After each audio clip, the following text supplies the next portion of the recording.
Welcome दोस्तों। बात करूंगा दोस्तों IRFC के बारे में। मेरे पास दोस्तों कमेंट वगैरह आ रहे हैं कि ये स्टॉक बढ़ता ही नहीं, जब से ये ओपन हुआ है IPO के थ्रू तब से ये अटका हुआ है। तो दोस्तों आपको बस एक रिक्वेस्ट है, पूरा वीडियो देखिए। आपको मैं डेट टाइम वगैरह सब बता दूंगा, कितना जाएगा कब बढ़ेगा, सब कुछ इस वीडियो के अंदर कवर करने वाला हूँ। Q1 रिजल्ट की अपडेट भी दूंगा। तो फटाफट वीडियो शुरू करते हैं। सबसे पहले दोस्तों डिस्क्लेमर, क्योंकि ये सिर्फ और सिर्फ एजुकेशनल वीडियो है, इसमें बाय सेल होल्ड के लिए कोई रिकमेंडेशन नहीं है। अगर आप लोग दोस्तों इंटरडे ट्रेडिंग करते हैं या ऑप्शन ट्रेडिंग वगैरह करते हैं तो आप लोग हमारा फ्री टेलीग्राम चैनल भी ज्वाइन कर सकते हैं दोस्तों। इसके अंदर लाइव मार्केट के जो सिग्नल होते हैं, न्यूज़ होती है, मैं सारा कवर करता हूँ। FII ने क्या खरीदा, क्या बेचा, क्या ट्रेंड बन रहा है, क्या ज़्यादा खरीदारी किस स्टॉक में हो रही है, कौन से बिकवाली हो सकती है, सारा आपको इसके अंदर मिलेगा। डॉलर, ग्लोबल मार्केट का क्या हाल है, सब कुछ मिलेगा। तो ज्वाइन करके रखिए, आप लोगों के लिए हेल्पफुल होगा। देखिए दोस्तों, जो सिर्फ न्यूज़ का वेट कर रहे हैं, मेरे हिसाब से ये वीडियो उनके लिए नहीं है। जो लॉजिक को समझना चाहते हैं वो पूरा वीडियो देखिए, तब आपको समझ में आएगा।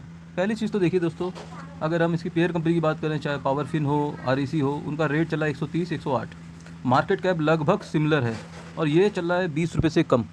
तो इसके अंदर इतना डिफरेंस क्यों है? बहुत ज़मीन आसमान का फ़र्क है स्टॉक प्राइस के अंदर। इसका पीछे एक ही लॉजिक है दोस्तों, सेल। सेल देखिए सबसे कम है इसकी। तो सेल इनकी दोस्तों आपको पता ही है, रेलवे के प्रोजेक्ट फाइनेंसिंग करते हैं, फिक्स इनकम है, गवर्नमेंट का स्टेक अच्छा खासा है इसके अंदर। सो पैसा मरने वाले चांसेस नहीं हैं। मतलब जो भी इनके प्रोजेक्ट होते हैं वो गवर्नमेंट वाले वो होते हैं, तो जाहिर सी बात है इनके पास इनकम फिक्स आती है। तो ये इनकम जब तक बढ़ेगी नहीं, पहला पॉइंट, तो तब तक ये ग्रोथ कैसे होगी कंपनी की। सो आगे देखते हैं क्या ये स्टेप्स ले रहे हैं इसके लिए या नहीं। क्योंकि दोस्तों जो फाइनेंशियल स्टॉक नहीं होंगे, फाइनेंशियल ही कह सकते हो बिल्डअप करते हैं स्टॉक को ऊपर जाने के लिए, वही न्यूज़ फ्लो आता है मार्केट के अंदर, उसी की वजह से स्टॉक प्राइस कह सकते हो स्पार्क करता है। तो देखिए लगातार प्रॉफिट इनका बढ़ते हुए चल रहा है, ठीक है। सेल रेवेन्यू भी इनका बढ़ते हुए चल रहा है। तो यहाँ तो कोई दिक्कत मुझे नहीं लगती पूरे एरिया के अंदर। यहाँ पर ये सारे बॉक्स चेक करता है, डिविडेंड भी देता है, तो यहाँ पर ये सही चल रहे हैं। कुछ अदर इंपॉर्टेंट फैक्टर भी देख लेते हैं दोस्तों। क्या जो शेयर का प्राइस है वो महंगा है या सस्ता है? तो देखो पी रेशियो 4 पे है और सेक्टर का पी 18 पे है। तो यहाँ भी बड़ा सस्ता दिख रहा है अभी ये स्टॉक। 26 रुपये के लगभग में ये IPO आया था, 20 रुपये में मिल रहा है, तो सस्ता तो है ही। अगर हम PB रेशियो की बात करें, सेक्टर का चल रहा है 2 से ऊपर, इसका चल रहा है 1 से नीचे। डिविडेंड भी अच्छा खासा देते हैं। तो जाहिर सी बात है ये पैरामीटर में भी ये सारी कंडीशन फुलफिल करता है। तो दोस्तों इन्वेस्टमेंट चेकलिस्ट देखें तो चारों तरफ ग्रीन है, मीन्स हरी झंडी है इसके ऊपर इन्वेस्टमेंट करने के लिए।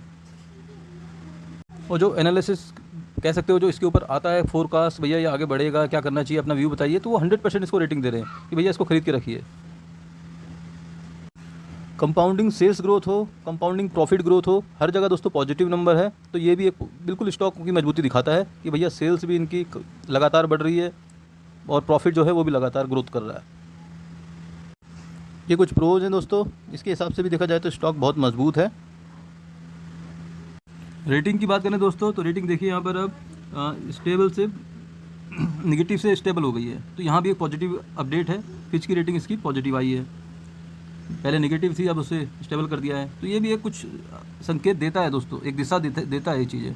मैं सारा पॉइंट आपको बता रहा हूँ, फिर कंक्लूड करूँगा। एक दोस्तों न्यूज़ भी निकल के आई थी कि भैया जो IRFC है वो सिर्फ रेलवे के नहीं दोस्तों, और भी प्रोजेक्ट फाइनेंसिंग करने का प्लान कर रहा है। तो जाहिर सी बात है जब तक ये एक दायरे के अंदर काम कर रहे हैं तो एक फिक्स इनकम रहेगी, तो ग्रोथ एक फिक्स होगी। बट अगर अपने दायरा बढ़ाते हैं तो रिस्क भी होता है दोस्तों, रिवार्ड भी होता है। तो और भी ये प्रोजेक्ट इंफ्रास्ट्रक्चर के ला सकते हैं आने वाले टाइम में। यहाँ पर आप देख सकते हो ये क्या क्या रेलवे से लिंक जो प्रोजेक्ट होते हैं वो भी ये फाइनेंसिंग करने का प्लान कर रहे हैं। अब करेंगे नहीं करेंगे, कब करेंगे, that is other thing. But अगर ये सब ये करने लग जाते हैं तो जाहिर सी बात है टर्नओवर बढ़ेगी कंपनी की, टर्नओवर बढ़ेगी, सेल बढ़ेगी, सेल बढ़ेगी तो इनकम भी बढ़ेगी, इनकम बढ़ेगी तो जाहिर सी बात है स्टॉक प्राइस के अंदर भी एक्शन आएगा। तो मेरे हिसाब से ये बात क्लियर हो गई। अब टेक्निकल देखते हैं, क्योंकि दोस्तों सारी चीज़ पता होनी चाहिए। भैया पैसे लगे हैं, आगे उसके अंदर कुछ स्कोप भी है या नहीं है। तो देखो बड़ा बड़ा निवेश रेलवे के अंदर होने जा रहा है, ऑलरेडी हो रहा है और आने वाले टाइम में होगा, आपको पता है। तो कहीं ना कहीं उसका जो बेनिफिट है वो IRFC को मिलेगा from the financing point of view.